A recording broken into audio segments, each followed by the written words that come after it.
Acts of the Apostles, chapter 23. Then Paul, looking earnestly at the council, said, Men and brethren, I have lived in all good conscience before God until this day. And the high priest Ananias commanded those who stood by him to strike him on the mouth. Then Paul said to him, God will strike you, you whitewashed wall, for you sit to judge me according to the law, and do you command me to be struck contrary to the law? And those who stood by said, Do you revile God's high priest? Then Paul said, I did not know, brethren, that he was the high priest, for it is written, You shall not speak evil of a ruler of your people. But when Paul perceived that one part were Sadducees and the other Pharisees, he cried out in the council, Men and brethren, I am a Pharisee, the son of a Pharisee. Concerning the hope and resurrection of the dead I am being judged. And when he had said this, a dissension arose between the Pharisees and the Sadducees, and the assembly was divided. For Sadducees say that there is no resurrection and no angel or spirit, but the Pharisees confess both.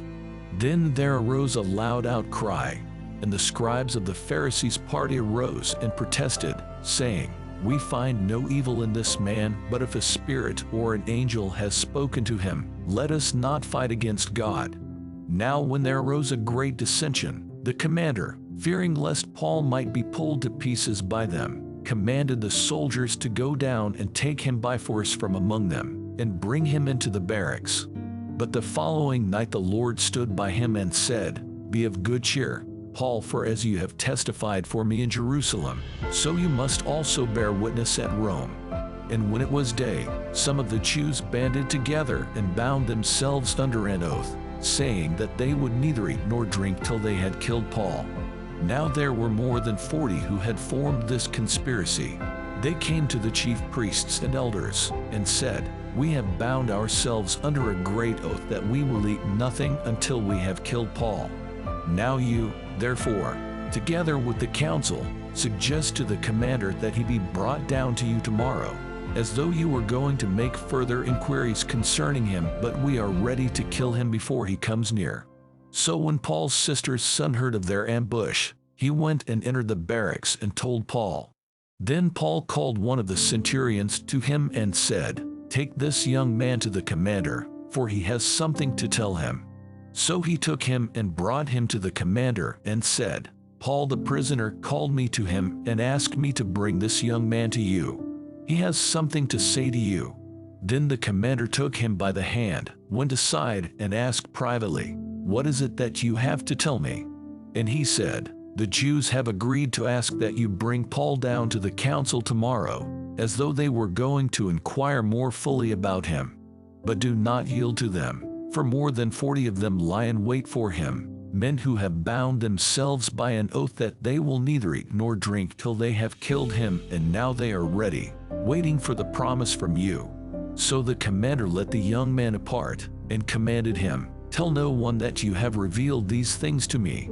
And he called for 2 centurions, saying, Prepare 200 soldiers, 70 horsemen, and 200 spearmen to go to Caesarea at the 3rd hour of the night, and provide mounts to set Paul on, and bring him safely to Felix the governor.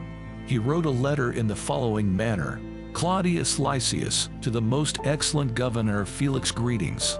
This man was seized by the Jews and was about to be killed by them. Coming with the troops I rescued him, having learned that he was a Roman. And when I wanted to know the reason they accused him, I brought him before their council. I found out that he was accused concerning questions of their law, but had nothing charged against him deserving of death or chains.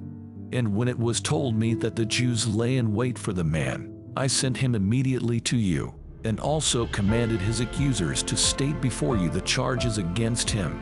Farewell. Then the soldiers, as they were commanded, took Paul and brought him by night to Antipatris. The next day they left the horsemen to go on with him, and returned to the barracks. 3 and they came to Caesarea and had delivered the letter to the governor. They also presented Paul to him. And when the governor had read it, he asked what province he was from. And when he understood that he was from Cilicia, he said, I will hear you when your accusers also have come. and he commanded him to be kept in Herod's praetorium.